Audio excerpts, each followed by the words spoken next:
Good morning, students and my dear friends. I'm Dr. Shalini Shukla, and today is 27th of April 2022, Wednesday. Motivation of the day is: doubt is a killer. You just have to know who you are and what you stand for. In today's discussion, we are going to cover these articles. So let's start with article number 1 given on page number 4 of Business Standard. No compromise on capex due to subsidies, Finance Ministry. कई बार हम already discuss कर चुके हैं कि इस financial year में जो government का फोकस है वो इंफ्रास्ट्रक्चर डेवलपमेंट कैपिटल एक्सपेंडिचर को लेकर के है। और जैसा कि ये फाइनेंशियल ईयर अभी अभी स्टार्ट हुआ है, लेकिन अगर गवर्नमेंट की वेलफेयर और सब्सिडी एक्सपेंडिचर को देखा जाए तो ये अभी से टारगेट से ज़्यादा स्टार्ट होना शुरू हो गया है.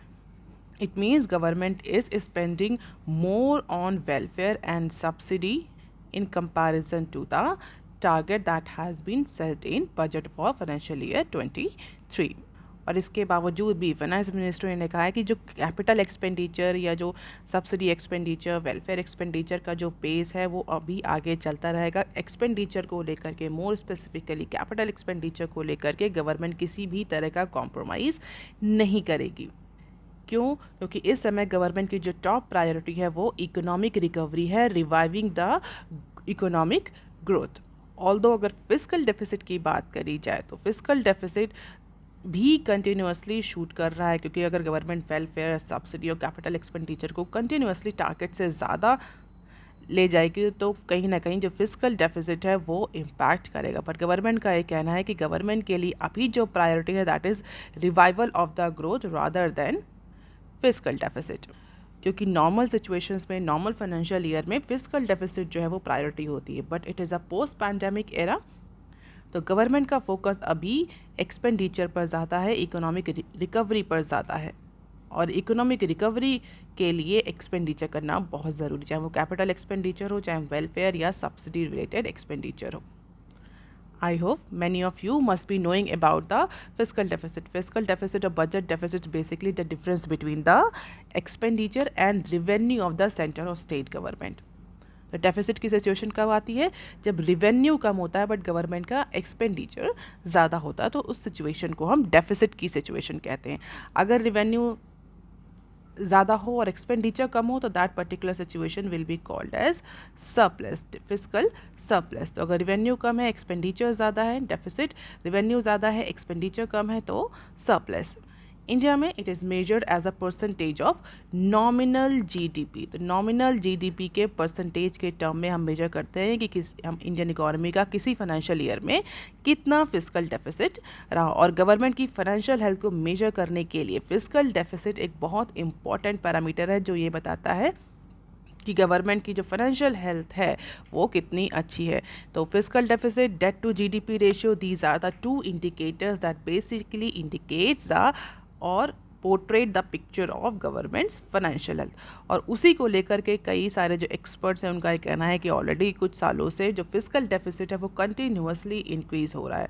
और इस टाइम जिस तरह से government capital expenditure, subsidy expenditure और वेलफेयर एक्सपेंडिचर कर रही है, उसको देखते हुए ये बात तो श्योर है कि इस बार का भी जो फिस्कल डेफिसिट का टारगेट है वो ब्रीच होगा. और कहीं ना कहीं फाइनेंस मिनिस्ट्री ने इसको बोल भी दिया है कि उनके लिए फ़िलहाल के लिए इकोनॉमिक रिवाइवल जो है वो प्रायोरिटी है, ना कि फिस्कल डेफिसिट. और उसी को देखते हुए सेंटर का जो कैपिटल एक्सपेंडिचर का प्लान है फॉर फाइनेंशियल ईयर 23 वो अप्रॉक्सीमेटली 7.5 ट्रिलियन का है.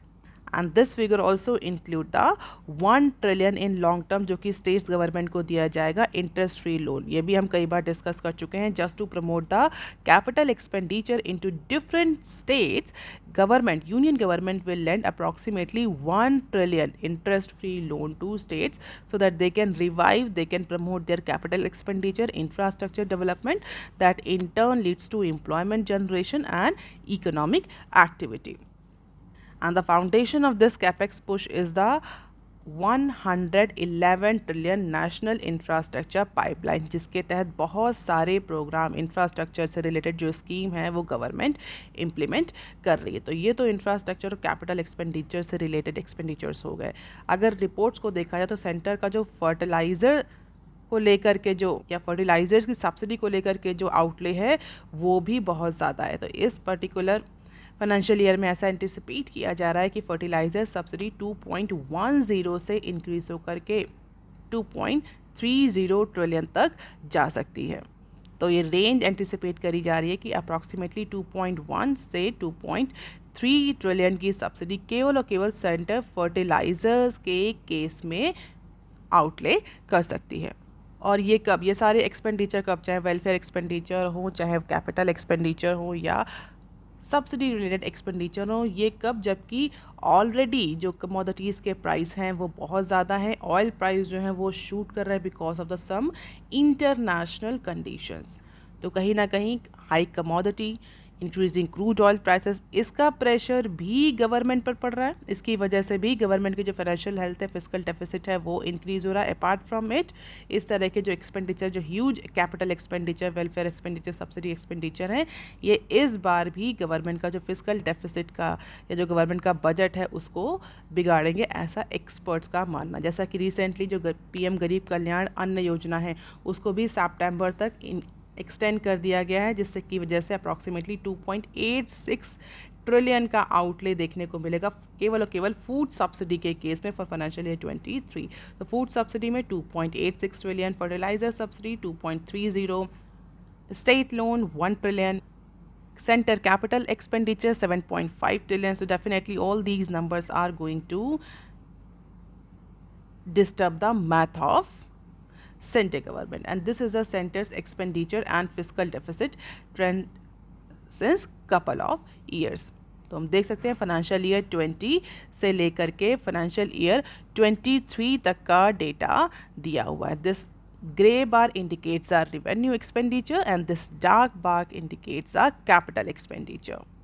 और जो ये सर्किल में दिया हुआ है ये दिया हुआ है फिजिकल डेफिसिट। तो फाइनेंशियल ईयर 23 में 3.3% फिजिकल डेफिसिट था in terms of GDP. So as a percentage of GDP 3.3% physical deficit था, जो कि एंटिसिपेट किया जा रहा है कि फाइनेंशियल ईयर 23 में इट विल बी 6.4। हालांकि 22 में 6.9 जो एक्चुअल रहा वो 6.9 रहा, और जो गवर्नमेंट का टारगेट इस बार का है फाइनेंशियल ईयर 23 का दैट इज़ 6.4। बट जिस तरह से एक्सपेंडिचर हो रहा है उसको देखते हुए एक्सपर्ट्स का ये कहना है कि ये जो 6.4 का टारगेट सेट किया है गवर्नमेंट ने, ये टारगेट भी ब्रीच हो जाएगा इस फाइनेंशियल ईयर में। अब देख लेते हैं इसी के साथ एक और न्यूज़ क्लिप जो कि बिजनेस स्टैंडर्ड के एक सर्वे से रिलेटेड है। बिजनेस स्टैंडर्ड ने एक सर्वे कराया है CEOs को लेकर के, और उस सर्वे में कंपनी से उनके इस पर्टिकुलर फाइनेंशियल ईयर को लेकर के उनके जो कैपिटल एक्सपेंडिचर के प्लान हैं उसके बारे में पूछा गया। तो देख लेते हैं न्यूज़ क्या है। India INC plans greater capex push in financial year 23। तो ये पेज नंबर 1 पर आज ये न्यूज़ दी हुई है। और किसी भी कंट्री के लिए जब कैपिटल एक्सपेंडिचर, इंफ्रास्ट्रक्चर डेवलपमेंट या इन्वेस्टमेंट की बात आती है तो it is not only the centre government expenditure or investment but also from the private player. तो जैसा कि अभी हमने सेंटर गवर्नमेंट के एक्सपेंडिचर के प्लान को और उनके ट्रेंड को डिस्कस किया, तो उतना ही इम्पॉर्टेंट हमारे लिए ये भी है कि हम ये जानें कि जो प्राइवेट कंपनीज़ हैं, जो इंडियन कंपनीज़ हैं, वो उनका क्या ट्रेंड रहने वाला है, वो किस तरीके से अपने एक्सपेंडिचर या इन्वेस्टमेंट करने वाली हैं इस फाइनेंशियल ईयर में। So as per the recent survey or the poll conducted by Business Standard, companies in India are planning to accelerate their investment in terms of capacity enhancement. तो companies का कहना है कि 2 years की pandemic के बाद से नाउ दे आर एंटिसिपेटिंग कि जो कंज्यूमर डिमांड है वो इंक्रीज़ करेगी, और उस डिमांड को सैटिस्फाइड करने के लिए, उस डिमांड को सेटिस्फाई करने के लिए companies will go for their capital expenditure, specially ऐसे कैपिटल एक्सपेंडिचर जो इन 2 सालों में पोस्टपोन कर दे। तो companies will resume their capital expenditure in order to tap the increase in demand as per the chief executive officers of surveyed companies. Approximately 19 companies को involve किया गया, जिसमें से 50% CEOs का ये कहना है कि उनकी कंपनी इस बार कैपिटल एक्सपेंडिचर के प्लान्स को रिज्यूम करेगी, और 31% का ये कहना है कि जो पिछले साल जिस तरह से ट्रेंड रहा है कैपिटल एक्सपेंडिचर को लेकर के कंपनी उसी तरीके से कैपिटल एक्सपेंडिचर करेगी, और 10% का अप्रॉक्सीमेटली 10% का ये कहना है कि that company will lower it's capital expenditure. तो हम देख सकते हैं कि मेजॉरिटी सेक्शन का ये मानना है either they will remain in terms of capital remain same in terms of capital expenditure, और या तो उनका कैपिटल एक्सपेंडिचर इंक्रीज करेगा। कम होने के जो कैटेगरी है उसमें बहुत कम सीईओज का ओपिनियन फॉल करता है। तो डेफिनेटली अगर प्राइवेट सेक्टर का और प्राइवेट कंपनीज का कैपिटल एक्सपेंडिचर इंक्रीज हो रहा है तो इन्वेस्टमेंट बढ़ेगा इकोनॉमी में मनी सप्लाई बढ़ेगी, डिमांड इंक्रीज होगी, एम्प्लॉयमेंट जनरेशन बढ़ेगा, that in term will help the revival of the economy. तो गवर्नमेंट के साथ साथ सेंट्रल गवर्नमेंट के कैपिटल एक्सपेंडिचर के साथ साथ हमें प्राइवेट सेक्टर में भी कैपिटल एक्सपेंडिचर इंक्रीज होता हुआ दिखेगा as per the business standard सर्वे।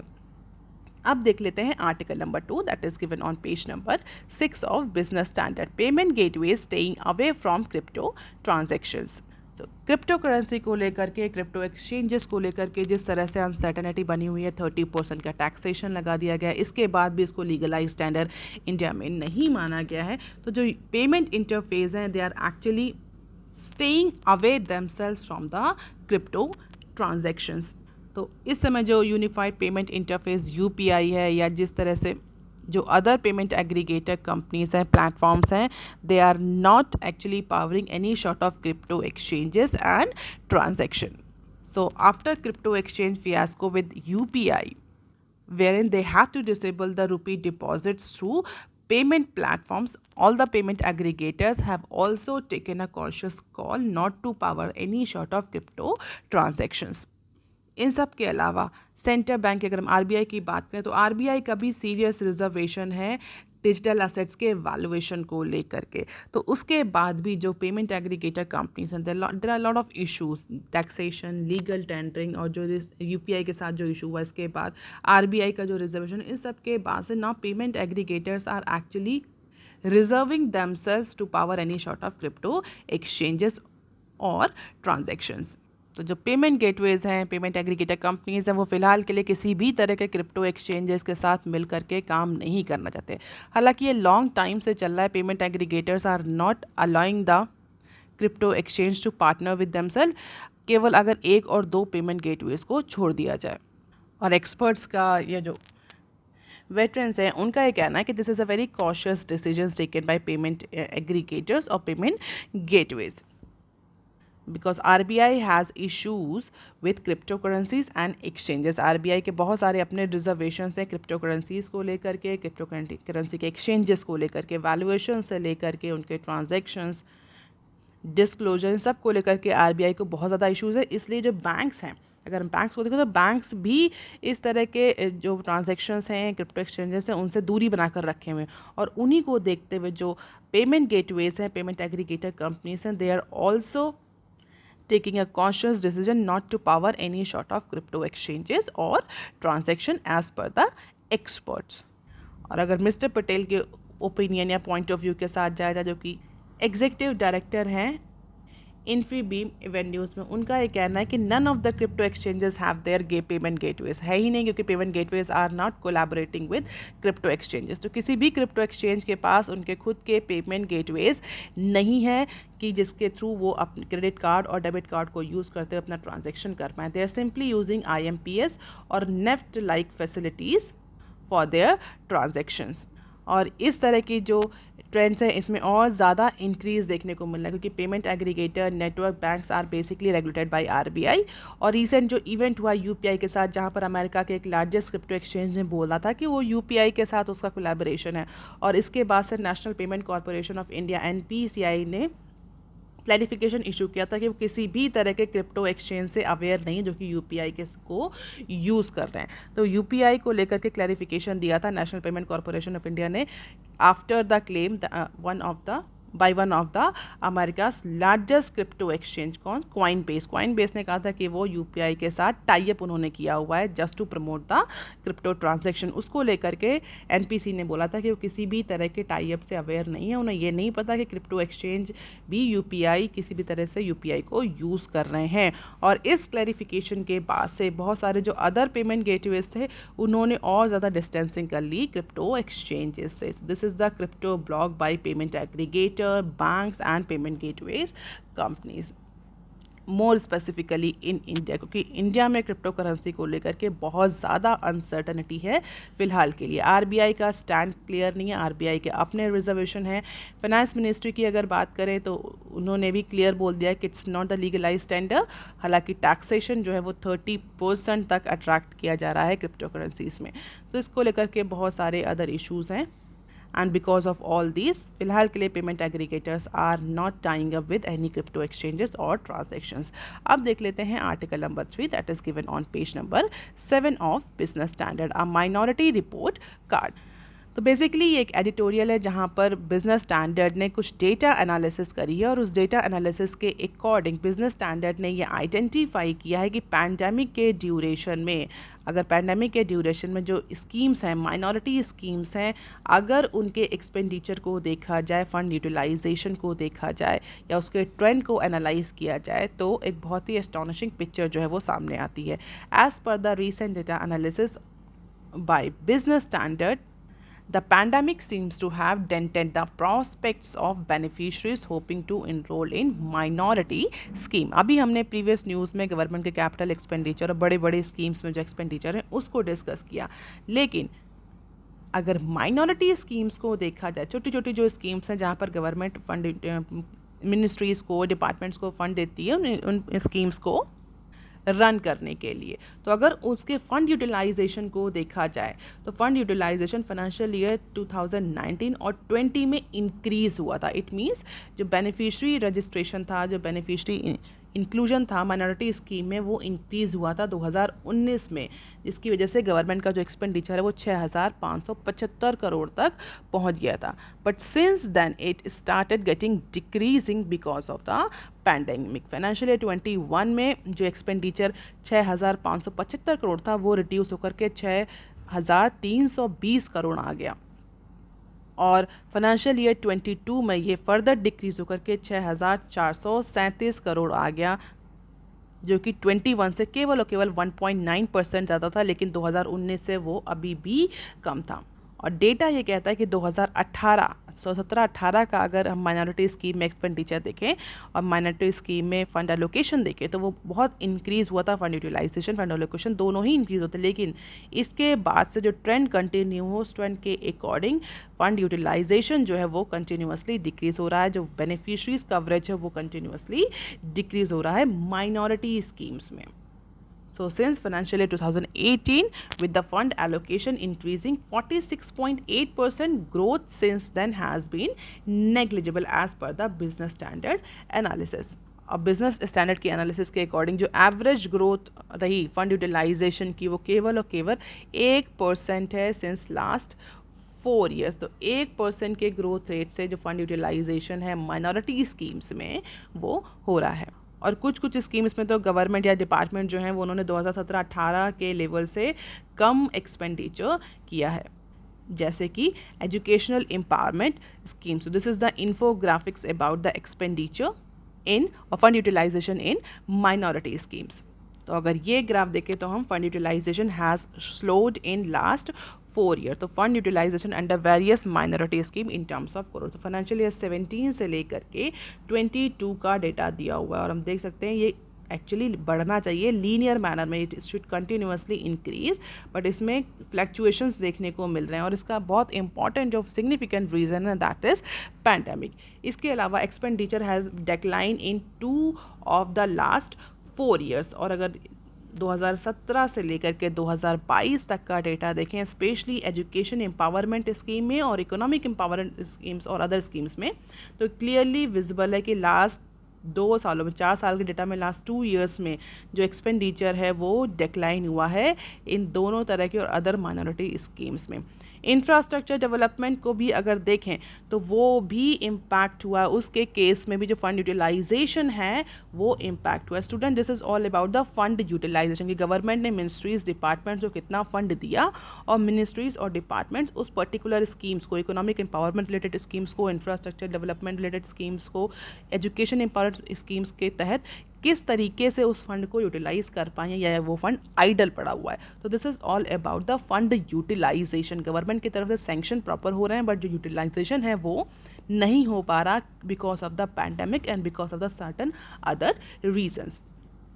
अब देख लेते हैं some other news clips. LIC IPO price band likely to be set at ₹902 to 949 a share. तो LIC के IPO की डेट अनाउंस हो गई है May 4 से May 9 तक। LIC का जो IPO है वो पब्लिक के लिए ओपन रहेगा। एंकर इन्वेस्टर्स के लिए May 2 को ये ओपन कर दिया जाएगा।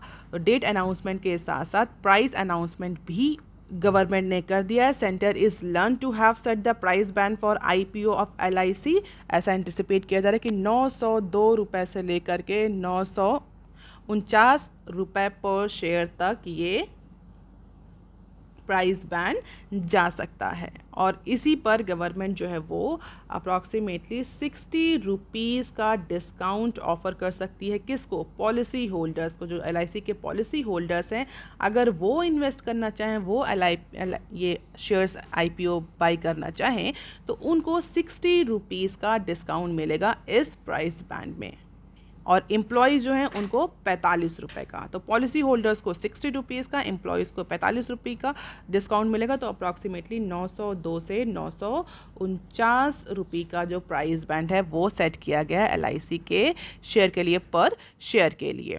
अब देख लेते हैं next clip. Reporting norms put onus on auditor.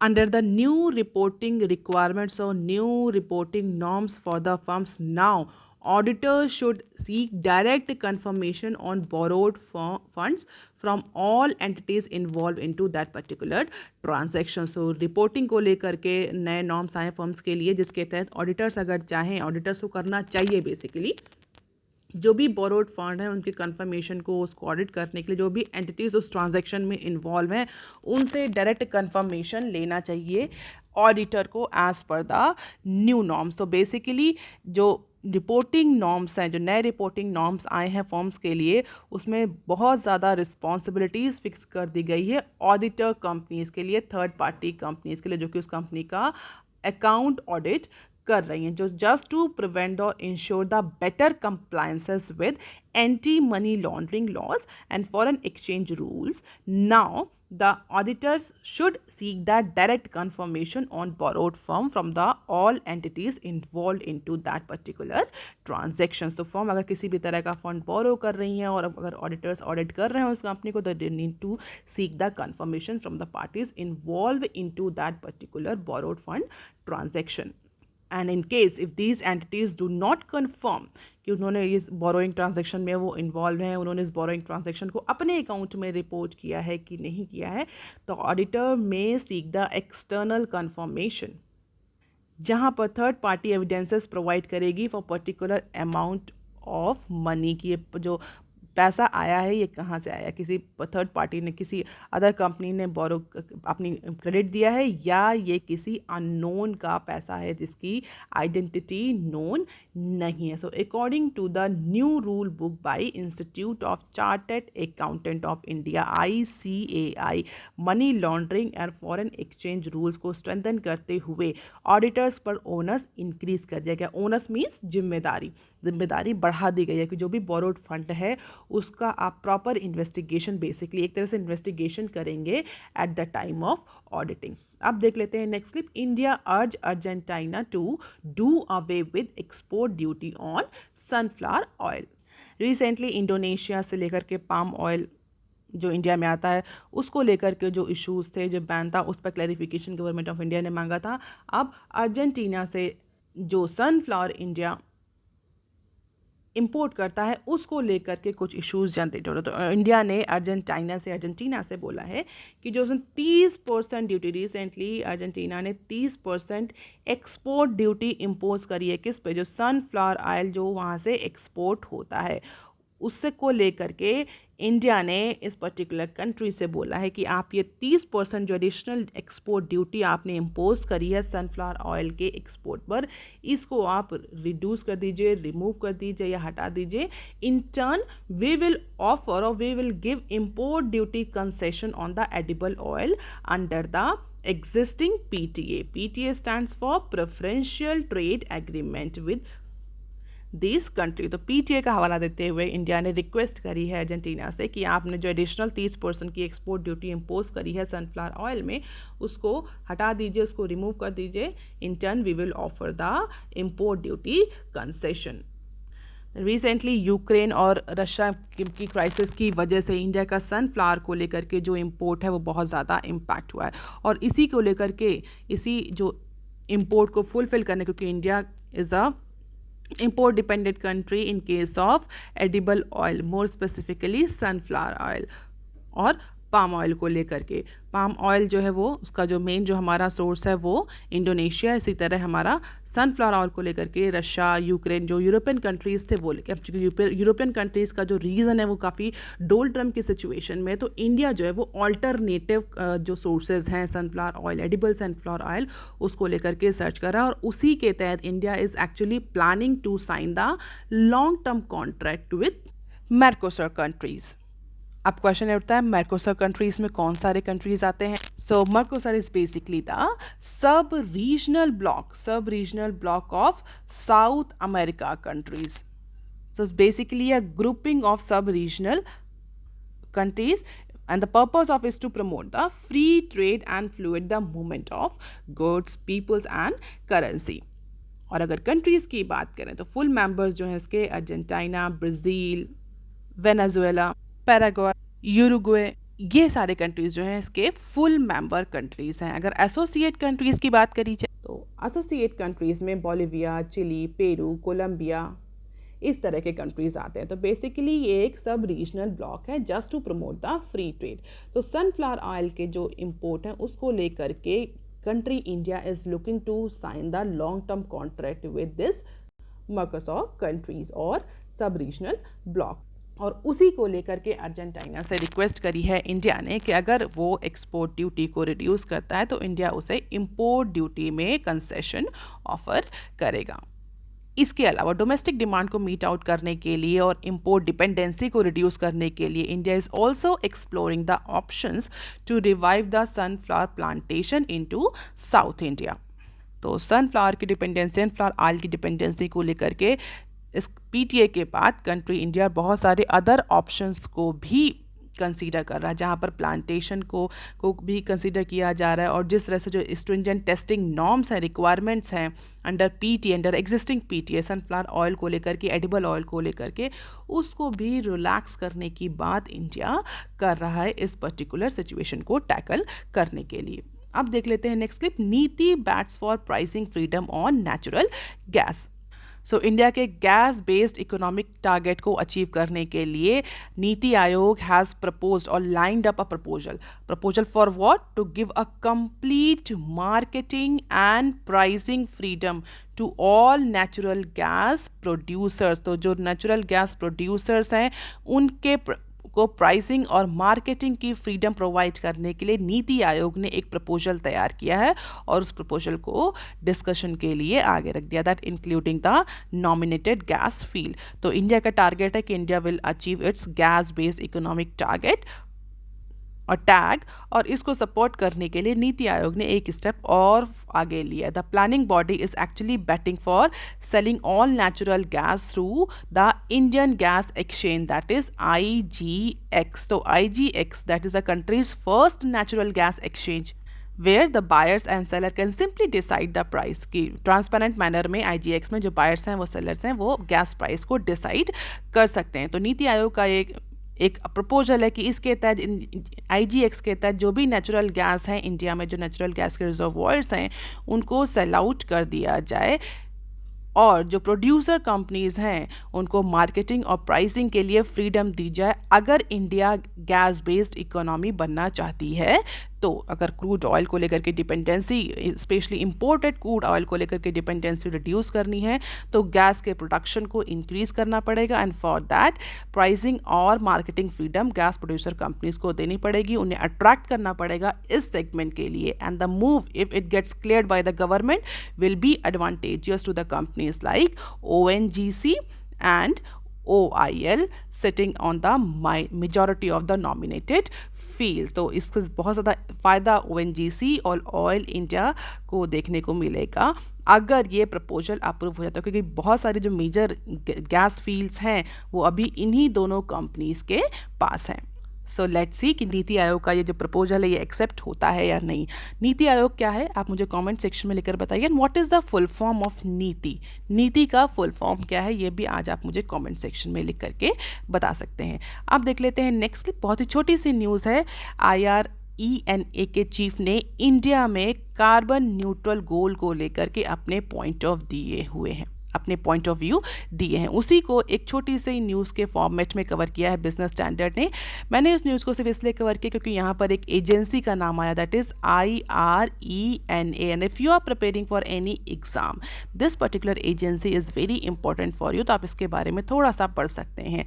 Recently जो इंटरनेशनल रीन्यूएबल एनर्जी एजेंसी, जिसको शॉर्ट फॉर्म में हम IRENA बोलते हैं, उसके डायरेक्टर जनरल ने बोला है कि India should focus on decarbonising its steel sector and try to develop its offshore wind power in order to become the carbon neutral.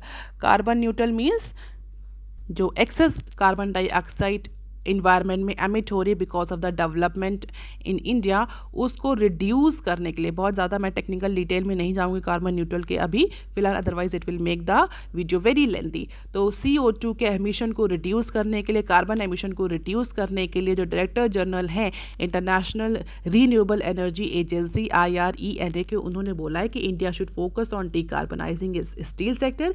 इसके साथ ही जो wind power, offshore wind power sector है, उसको भी डेवलप करने की कोशिश करनी चाहिए। अगर इंडिया ने जो प्रॉमिस किया है 2070 तक India will be carbon neutralize country, अगर इंडिया इस पर्टिकुलर टारगेट को अचीव करना चाहता है तो, और इंडिया के एफर्ट्स को भी अप्रिशिएट करते हुए उन्होंने बोला कि India was very serious about meeting the challenges and was very interested in developing the offshore wind power.